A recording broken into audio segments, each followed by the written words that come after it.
What's up, Totem Pole Nation? This is Lambo and Matt's World of Sports coming at you with our NFL Week 10 recap and reactions.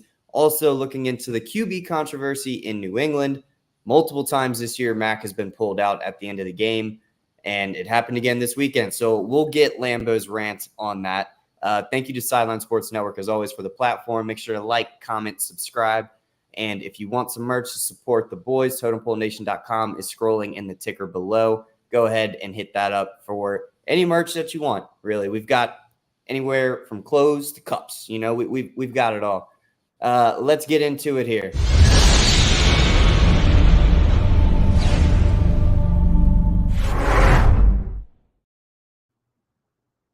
My Patriots suck. His Cowboys are better. So I'm going to let him celebrate the win. But I have to rant on my Patriots. Part of it is Bill Belichick's fault. Yes, he's the head coach. Part of it is Mac Jones' fault. Yes. Part of it is the defense fault. Sort of. Part of it. There's a team game. It's a team game. I'm just saying it's a team game. The defense did what it could. You gave up one touchdown in the second quarter, first quarter. First quarter, you gave them one touchdown. They don't score again until the fourth quarter. The defense did its job. Holding the Colts to 10 points. By the way, the same Colts team that scored 27 points on the great Saints defense. I'm just saying.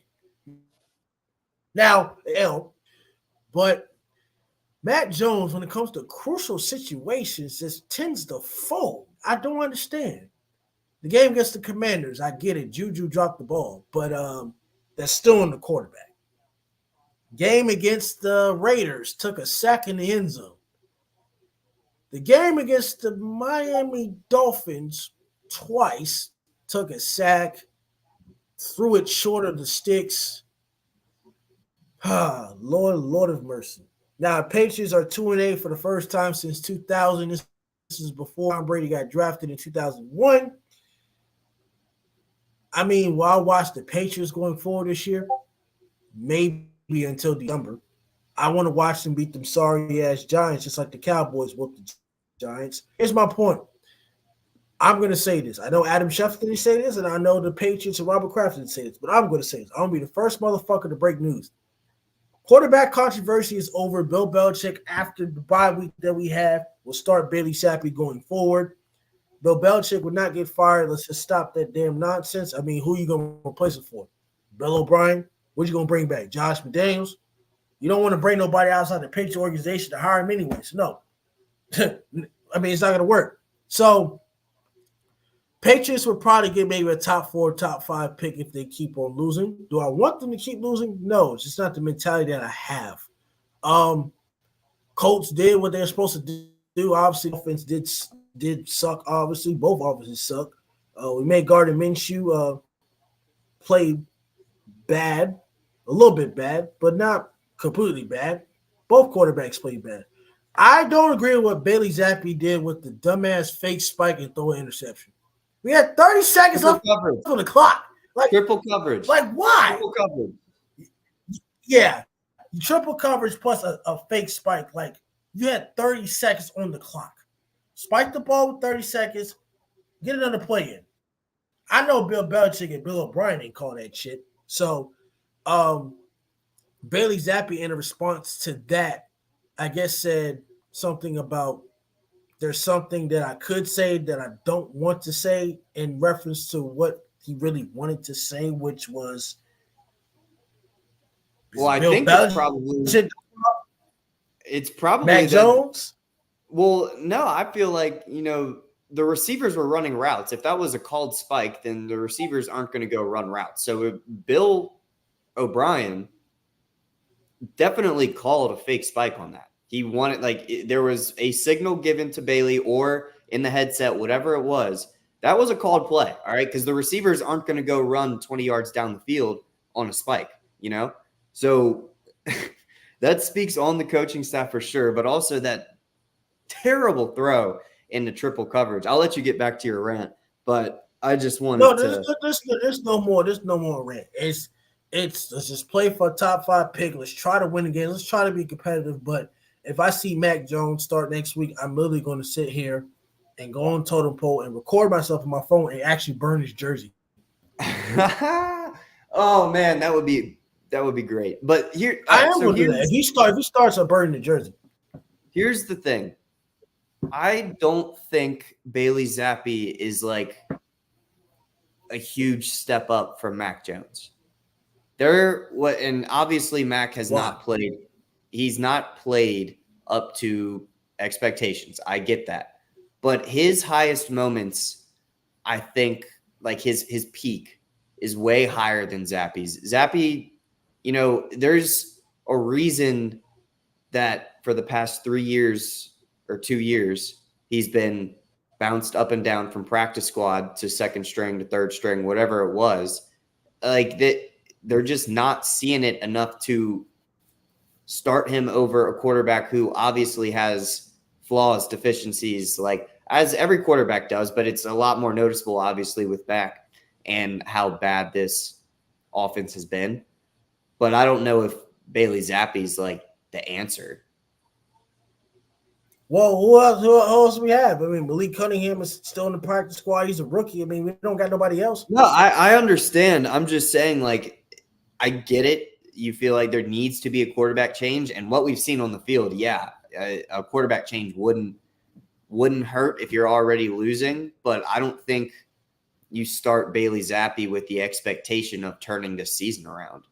I don't think he dramatically improves an offense where you lost your top receiver and now you got to rely on Juju and Boot hasn't been really playing much or getting much attention at all. I thought he would be a bigger impact out of LSU, and he hasn't been. So, and then Ramondre is not running as well as he did last year. Zeke is actually playing very well this year, but obviously he's not the main point of the offense. So I just think there's enough issues to where this one move with Zappe isn't really going to raise your ceiling. Next game, Texans versus the Bengals. This messed up my 19 pick parlay that I lost because the Bengals and Tyler Boyd,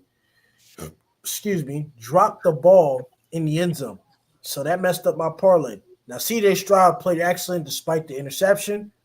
The Bengals with that great defense, they couldn't run the ball in offense, and then they couldn't stop the run as well. So a lot of things that's going on in that nature. Cincinnati is 5-4. Texans are 5-4. I think they might be on their second in the division, right behind Jacksonville. They just passed Indianapolis, who has more losses than Tennessee on 6. Cincinnati is 5-4, but that's a tough AFC North division. Baltimore 7-3, Pittsburgh at 6-3, and Cleveland and Cincinnati at 5-4.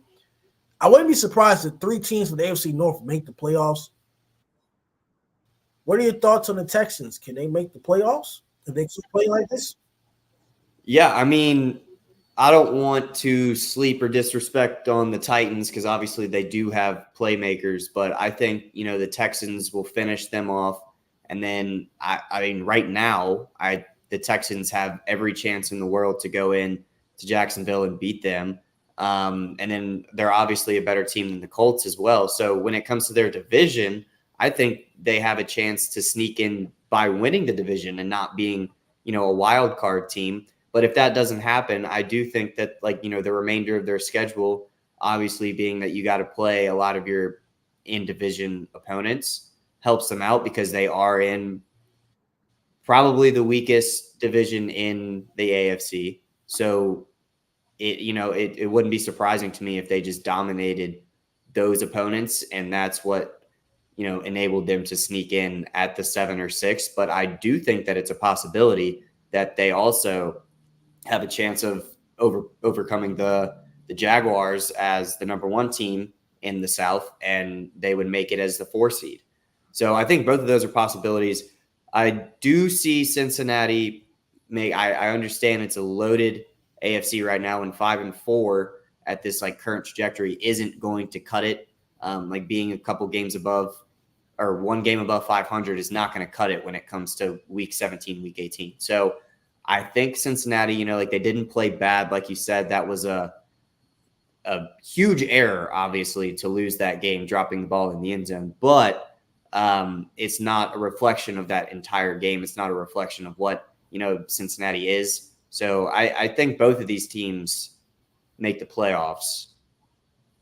It's just, very, very, very up to the Texans to continue this. Like, it wouldn't be the most surprising thing to see a very young team with a new head coach kind of hit that rookie wall as a whole by the end of the year. And I don't know what the hell is going on with Noah Brown. I don't know what's going on with Noah Brown, all right? Because the dude sucked last year, and now he's balling out. So good for him, but also, what the hell? What you couldn't do it? You couldn't do it over here? You had to go to Houston to start catching balls and not giving them to the other team?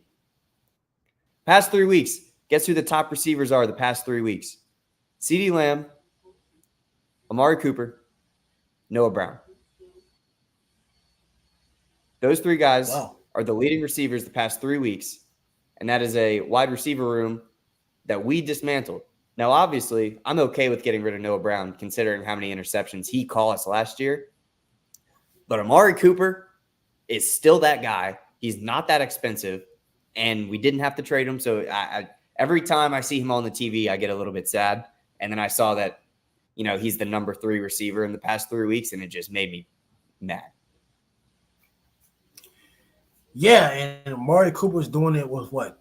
2 quarterbacks, 3 quarterbacks. I mean, if PJ Walker gets hurt, did they have somebody else? And Deshaun Watson doesn't play, they have something else. So, I mean, there's a reason why Cleveland is 6-3. So, next game, Saints versus Vikings. This game messed up my parlay as well because I think one of the defensive guys was out as well.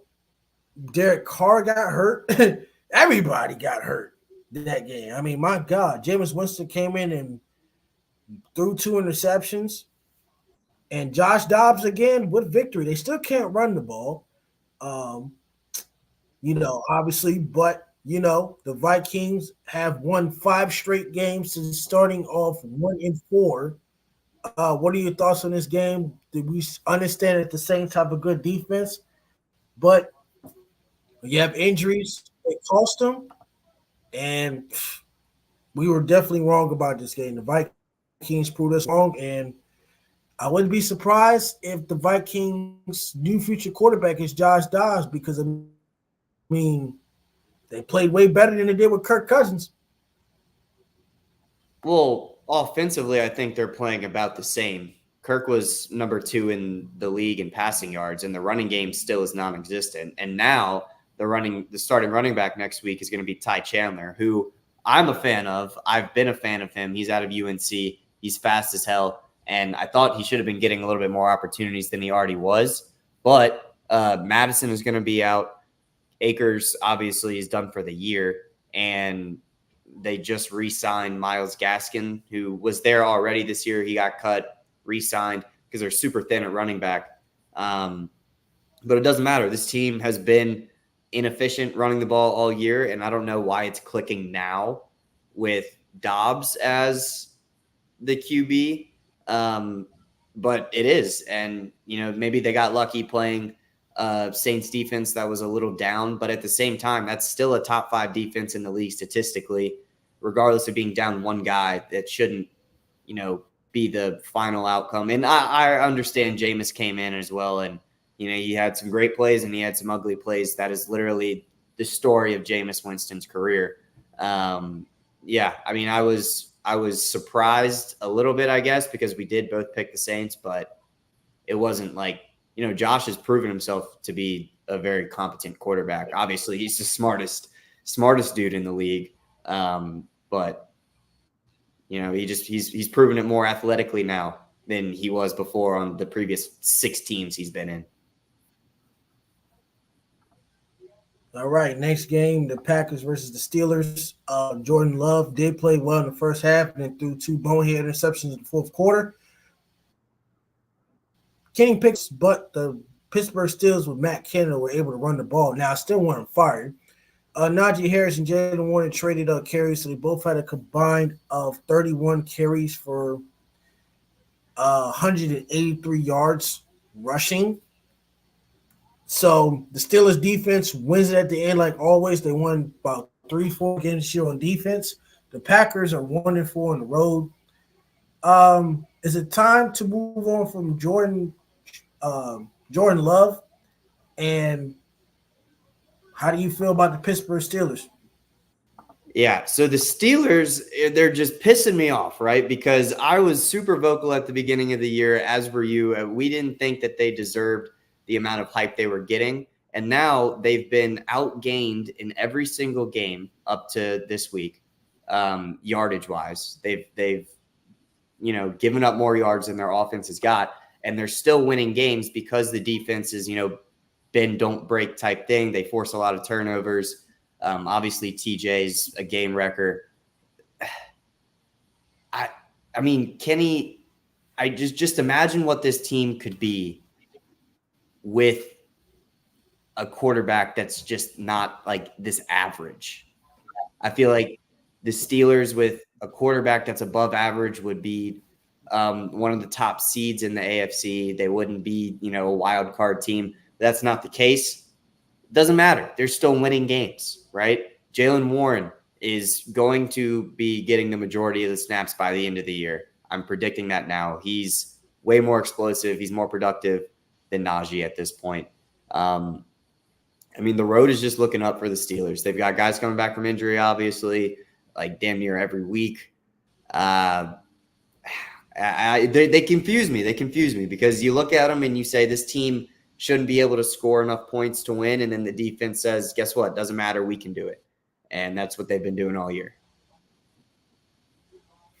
Next game, Titans versus the Bucs. Obviously, Will Levis did not play a great game. Both teams couldn't really run the ball as well, but Baker Mayfield did what he can. That Buccaneers defense was something. Obviously, the Bucs have won after dropping 5 straight games after starting off the season 3-0. Titans have not won a road game this year. Titans are officially eliminated from the playoffs, so they're playing for next year. Will Derrick Henry be a Tennessee Titan next year? And what are your thoughts on the Bucs? Well, Baker's been playing well all year, regardless of that, losing streak. He wasn't the reason they were losing. Like you said, their run game has been non-existent. He hasn't been, turning the ball over a lot. He hasn't been putting them in bad situations. They just can't play complementary football. And this week, it didn't matter and it worked out. I like the Bucs.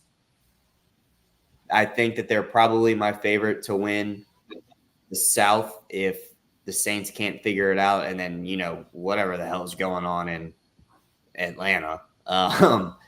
We'll get into that later, obviously, but I just the Bucs are so unpredictable. I took him here because I thought Will Levis was going to come down to earth, and he did. That's not saying that he's bad or whatever, but I didn't expect him to have back-to-back-to-back games of just great play in his first 3 games in the league. I thought he was going to come back down to earth, and obviously the offense of the Bucs just put them in the right position to, they didn't really ball out or anything, but they did enough to beat a team that couldn't do jack shit on offense. Derrick Henry was basically a non-factor, as was the entirety of that offense. Next game, 49ers versus Jacksonville. Obviously, I picked the 49ers. Now, we'll see if they end up in my top 5 list on Wednesday, which I don't know. It could happen or it could not happen. We'll have to figure that out. The Jaguars played absolutely bad. Now, I did pick them to lose, but they got whooped. I guess the 49ers were tired of hearing the noise, and they were explosive. Christian McCaffrey, the run game was great. Deebo Samuel was back. George Kittle went off. Christian Kirk went off as well, but the Jacksonville Jaguars only scored 3 points. You had 2 fumbles. You had 4 turnovers in total. That 49ers defense was back to standard, back to par. What are your thoughts on this game? Are the 49ers back, and are Jacksonville contenders or pretenders? It could be a little pretenderish, a little bit. I want to see him beat a good team, but obviously they don't control their schedule, right? They did beat Buffalo, but we don't know what Buffalo really is. And then the Niners, when healthy, like I said, this is why the Niners have remained in my top 5, regardless of their losing streak before the bye week, was because this team, when healthy, like they were missing Debo, Trent, and others. It's just the best team on paper in football when they are healthy, and they show it, on the field. It's not just on paper. Like some teams are just great on paper, as in the Cowboys year in, year out, and we don't finish it. And I think the Niners are, the same type of thing, except for they do finish it the majority of the time. Obviously, last year, quarterback injury, you can't really put that on them in the playoffs. I just think they're the most complete team, and that's why they've remained in my top 5. That's why they'll be taking a bump up in my top 5 this week. I didn't expect the game to go like this. Clearly, didn't expect a blowout, but I did expect at least a comfortable win from the Niners. Next game, Browns versus the Ravens. Obviously, this was a shocking. This game messed up my parlay as well. I had a 19-pick parlay. I got 15 of them right. The only ones that fucked up my parlay was the Ravens, the Bengals, the Saints, and the Falcons. Every other parlay I won was the Celtics, the Sixers, the Cowboys, the Lions, the Steelers, Oregon, LSU, Oklahoma, Oregon State, Georgia, Arizona, Washington, Florida State, Alabama, and Michigan.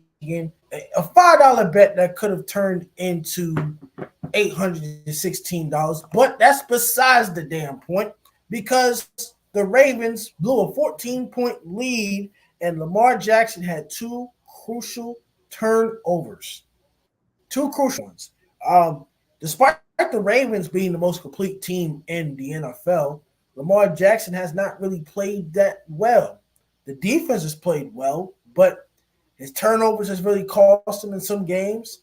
And as far as his touchdown passes, he's getting 1. They weren't able to run the ball as well. But what are your thoughts on this game? Are you surprised that came back and beat the Ravens? Can you hear me? I know I'm frozen right now. Yes. All right, cool. Yeah, I was surprised for sure. Sorry for this. My computer does this shit every day. I was surprised for sure. I thought that this game, not that it was going to be a comfortable win just because of how good that defense is in Cleveland, but I did think that, the Ravens would be able to edge it out, and it just didn't happen. Deshaun looked like a good quarterback again. There were phases of him looking like a good quarterback again. The Ravens, man, I don't know how you let a defense like the Ravens get just not exposed isn't the right word, but against an offense that all year has been super shaky, and they lost their catalyst in Nick Chubb. It's just not the showing I was expecting from this Ravens defense, and that's why it was shocking to me. But like we talked about a few minutes ago, like Amari Cooper is still that guy. He's still one of the best receivers in the league. And, Deshaun is not looking like a complete bum. So if you compare that with one of the best defenses, a top 3 defense in the league, you're going to get wins out of it, and you're going to beat good teams, and that's what they did. Next game, Falcons versus Cardinals. We both picked the Falcons, but obviously Kyler Murray did come back. We were not sure how good Kyler Murray was going to play. Now, he threw 1 interception, but, he looked like his same old self. Now, Taylor Heineke did get hurt. Obviously, Desmond Ridder had to come in. They lost on the game-winning field goal.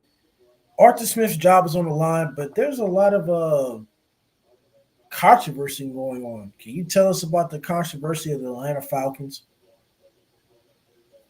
Well, so there's a few things. Number one, Arthur Smith is just hated by these guys or his fans. I shouldn't say guys. His fans as a whole in Georgia. You saw in Athens when it was brought up on the Pat McAfee show, he was bringing up Artie Smith, and you got a lot of boos down there in Athens, Georgia, and that's a drive from Atlanta for sure. But it's the same fan base for the most part.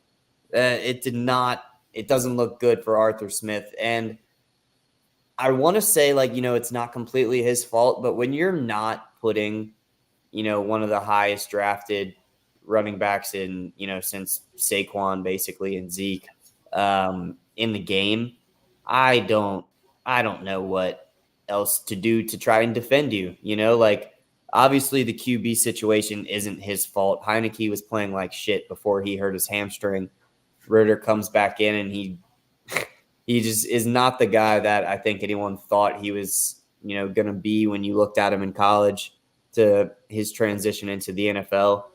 And yeah, I mean, to get back to Arthur Smith a little bit though, Bijan didn't touch the ball once when they were on the 4-yard line one drive. And that makes the least amount of sense to me out of most decisions he's made. Why are we not giving the ball to one of the best guys on the team when you're on the 4-yard line? It just doesn't make sense. So that's, a lot of the controversy.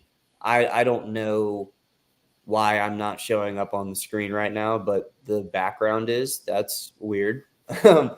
But anyways, the quarterback situation is just shit. Heineke didn't look good before he got hurt. Now you got to go back to Ritter, who was already benched to begin with. So it's weird.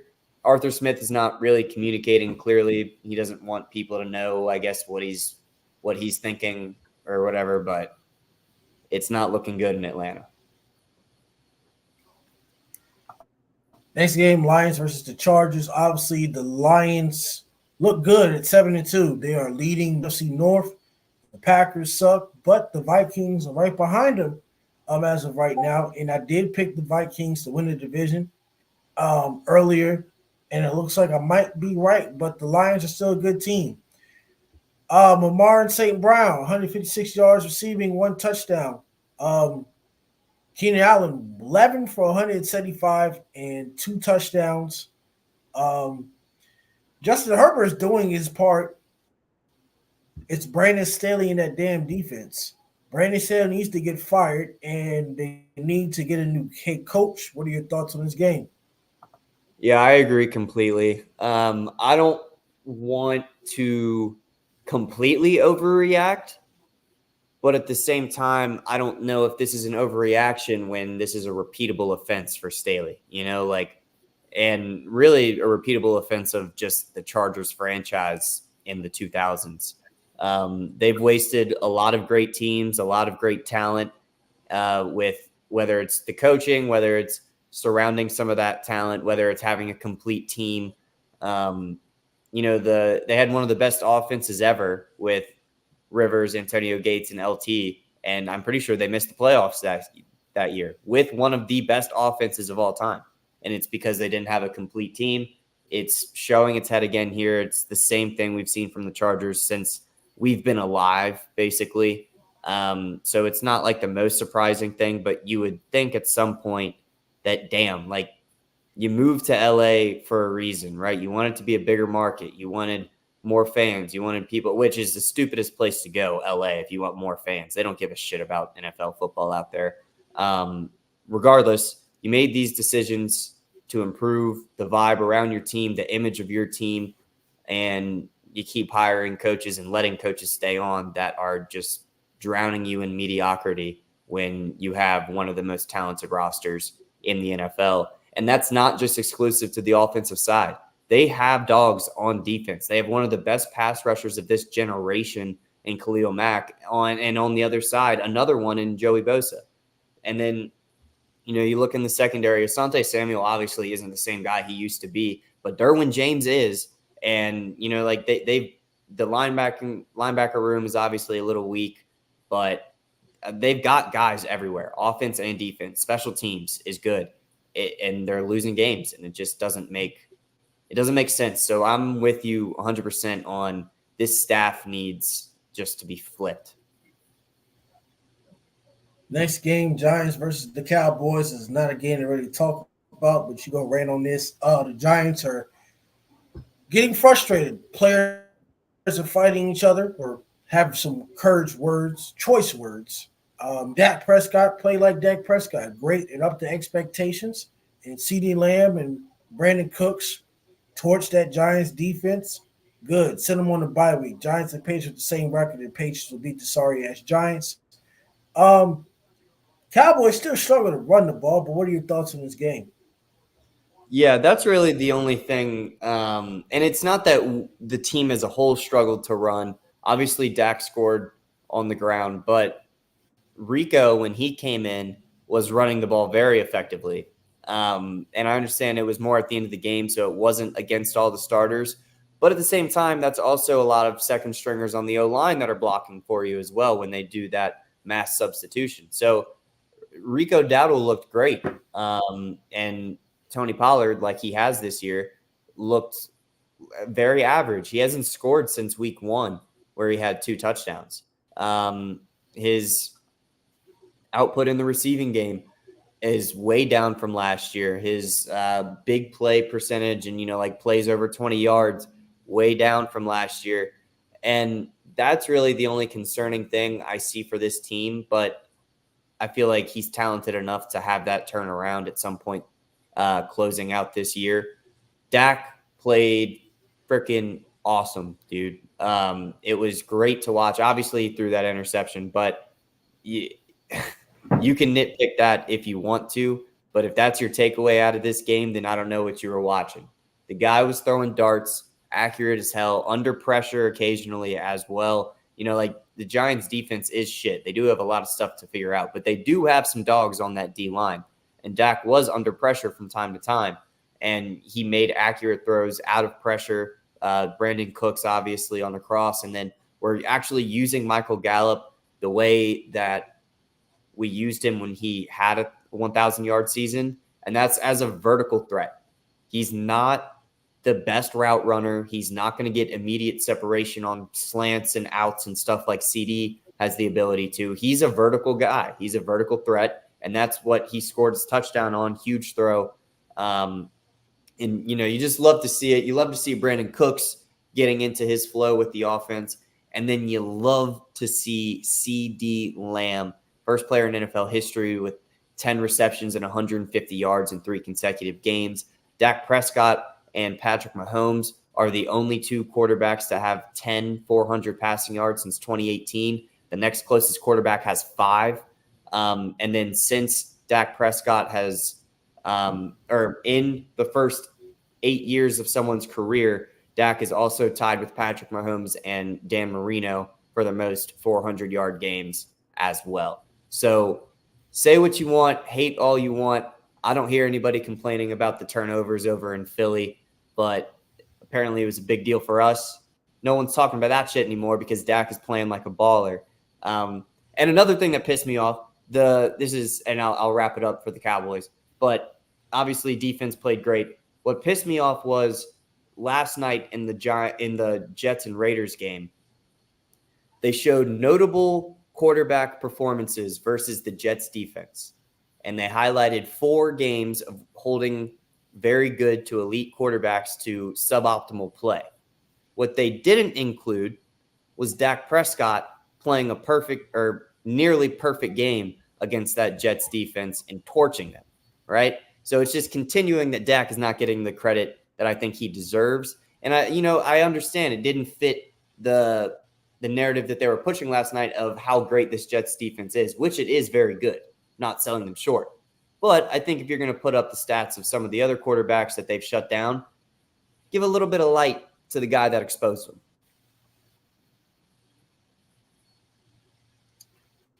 Next game, Commanders versus the Seahawks. The Commanders drop a game. Obviously, the Seattle Seahawks were a better team. Not only that, but your running back was your leading receiver with 119 yards and a touchdown. DK Metcalf, Tyler Lockett, Jackson Smith-Njigba did their thing. Seahawks win, game-winning field goal when time expired. Somehow it played great. Geno Smith played great. It just came down to defense, and I think the Commanders need to go ahead and just fire Ron Rivera. Why sit there and wait? They're not getting any better. I wouldn't be surprised if Eric Bieniemy is the interim head coach going forward. But the Commanders, they're winning games. They're losing games, or they're competitive, but they don't know how to close out games. What are your thoughts on the Commanders and Seahawks? Yeah, obviously Terry is still wide receiver one over there, but it's not his fault. I think he's one of the best receivers in the league, obviously, but doesn't always get the most opportunities, and I think that's the way that this Commanders team is going to win. Obviously, Sam Howell went into the week as the number 2 passer based on yards in the league, and I think that's the way this offense is going to, be productive and be competitive is, you have good receivers. Jahan Dotson is a very good receiver. Terry is obviously, I think, a top 10 guy in the league. That could be arguable, but I think he's top 10. And then, you have young guys as well. De'Ami Brown, Curtis Samuel's he's a vet. So you've got guys to throw it to. Obviously, you need to work on the O-line a little bit to give Sam the time to do it. And then also Sam's got to refine his decision-making because he is also tied for second in interceptions in the league. But, yeah, I think this game was just a little bit of a mismatch when it came to talent on the roster. Obviously, the D-line for the Commanders is still good. They have dogs, but they did move on from 2 dogs. And, defensively, that's going to hurt when a team passes as well as the Seahawks pass with their wide receivers and stuff. You can't give Geno all that time because, sometimes when Geno's under pressure, he starts looking a little bit like Jets Geno, like Giants Geno, and it really just takes some pressure in the pocket for him to turn into that. And, I think missing 2 of the best D linemen in the game, you can rank them wherever you want, but losing 2 of them definitely hurt their chances of pulling this game out as close as it was. Final game, Jets versus the Raiders. Obviously, it was not a great game, but it was both defensive games. Both quarterbacks didn't play as well, but I like what Antonio Pierce did. Stick with the run game. Josh Jacobs with 116 yards rushing, as his highest all this year. Devontae Adams got his catches, but it just came down to Vegas winning despite having more turnovers than the Jets. But the Hail Mary did fail towards the end and was very, very close. Zach Wilson still mediocre. What are your thoughts on this game? Aaron Rodgers is 2-0, obviously, and Aaron Rodgers to the Jets by, I give you week 15. So here's my issue with that. He did say he was targeting a mid-December return if all things continue to go the pace that they are with his recovery. But if they keep dropping these games, as competitive as they have been in a lot of the games that they've lost, with the exclusion of a few, there's no point in him coming back. It would be, history for someone to recover this quickly from an Achilles. But is it worth him coming back in against a D-line an O-line that still sucks, still being held together by duct tape? And, I understand if Zach can get this amount of output from the offense, Aaron would be able to do times 3, if not more, of what Zach Wilson could produce. I just don't see a reason, they're going to be out of the playoff hunt. And, that sucks to say, but their defense can't continue to carry them. The offense is getting very visibly frustrated with how bad they look. Garrett Wilson, this is not me talking shit. I'm just saying, crying in the locker room saying, why the hell can we not get this offense going? And that's a sentiment that I'm sure damn near every player on offense feels. And I'm sure Zach is feeling that way as well. And you calling him mediocre, I think, is like a step up from where he used to be, which was just plain out dog shit. So at least you're seeing some progression there, but it's not enough to win games. Last night was ugly. I didn't watch the fourth quarter. I mean, I didn't care at that point. I just lost all interest in that game last night. You know, every primetime game has been just awful this year, including the early games. They've just been every isolated game, I should say, this year. Standalone games have been absolutely awful. And I hope tonight flips that, but I don't know if it's going to. Well, I hope I can stay up for the jet lag, but we'll see how that goes. But this is it for Lambo and Matt's World Sports. Don't forget to like, comment, subscribe to Total Pole Nation. If you need your merch, you go to totalpolenation.com. Tomorrow, we will get into some college football, but we'll also talk a little bit of college basketball because as a trend and college basketball is more exciting than the NBA. Not really too much to talk about the NBA because it's like 10 games to the season. I don't know what else you want me to say about that. We could talk about Tyrese Maxey dropping 50. You see that? Was that Sunday night or was Sunday night or Saturday night? I think that was 2 nights ago. No, that was last night. All right. Well, yeah, we'll get on that tomorrow. So tomorrow will be college football, college basketball, and some NBA stuff along the way. Like I said, this is Lambo Mass Sports. Like, comment, subscribe. Take care.